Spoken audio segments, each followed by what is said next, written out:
जय हिंद दोस्तों, मैं सुदीप सिंह शेखावत केडीएन कंपनी जयपुर राजस्थान से। और आज हमारे सामने हैं कुलदीप सिंह शेखावत जी, कुलदीप इम्पैक्स प्राइवेट लिमिटेड से, जो काफ़ी टाइम से केशू के बिज़नेस में हैं और इनको सारी नॉलेज है मशीनों के बारे में, अपनी कच्चे काजू के बारे में, प्रोसेसिंग के बारे में, लेबर के बारे में, सेल्स के बारे में।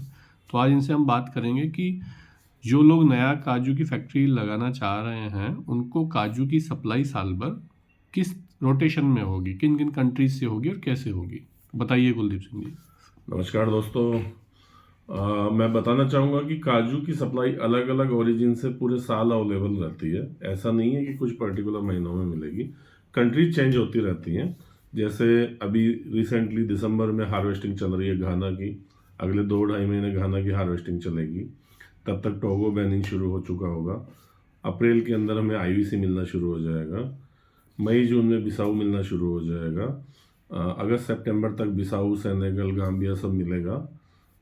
सितंबर से तंजानिया की हार्वेस्टिंग शुरू हो जाती है, जो नवंबर दिसंबर तक हमें अवेलेबल हो जाता है इंडिया में।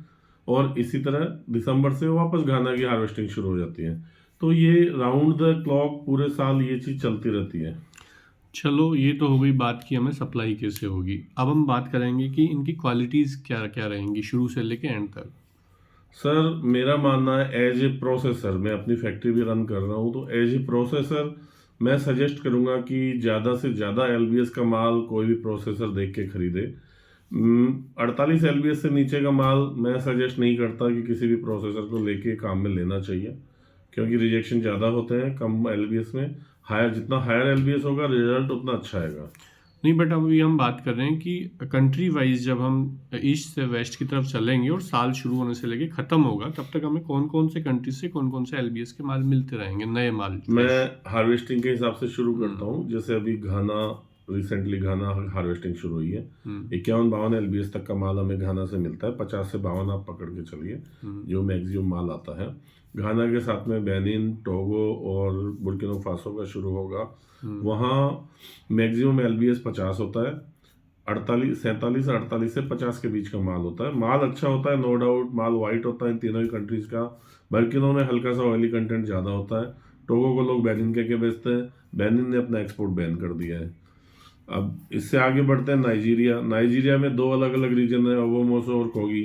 कोगी का माल शेल हार्ड होता है, आपका स्किन उतारने में थोड़ा दिक्कत होता है। मैं किसी को सजेस्ट नहीं करता कोगी का माल खरीदने के लिए। हाँ, ओबोमोसो है तो वर्केबल है, बट ओबोमोसो देख के खरीदना चाहिए। ये मेरा सजेशन है सभी प्रोसेसर्स को।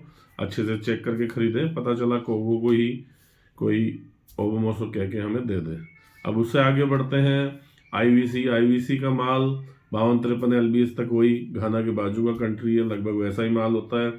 क्योंकि वहाँ की गवर्नमेंट अनाउंसमेंट रेट्स की देर से करती है, आधे से ज़्यादा माल घाना के थ्रू ही मूव होता है। उसके बाद में हम आगे बढ़ते हैं सेनेगल में 52-53 एलबीएस तक का माल अवेलेबल होता है, 50 से 53 एलबीएस।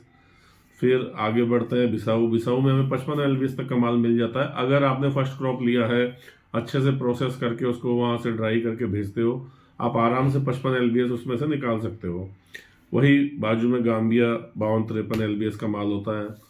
अब यहाँ से आगे बढ़ते हैं तो तंजानिया और मोजम्बिक की हार्वेस्टिंग शुरू हो जाती है। मोजम्बिक हमें 48-50 एलबीएस मैक्सिमम मिलता है, थोड़ा सा ऑफ वाइट शेड होता है।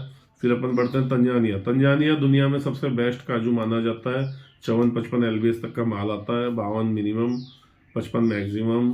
बहुत अच्छा काजू होता है, बड़ा दाना होता है, अच्छा नट काउंट होता है।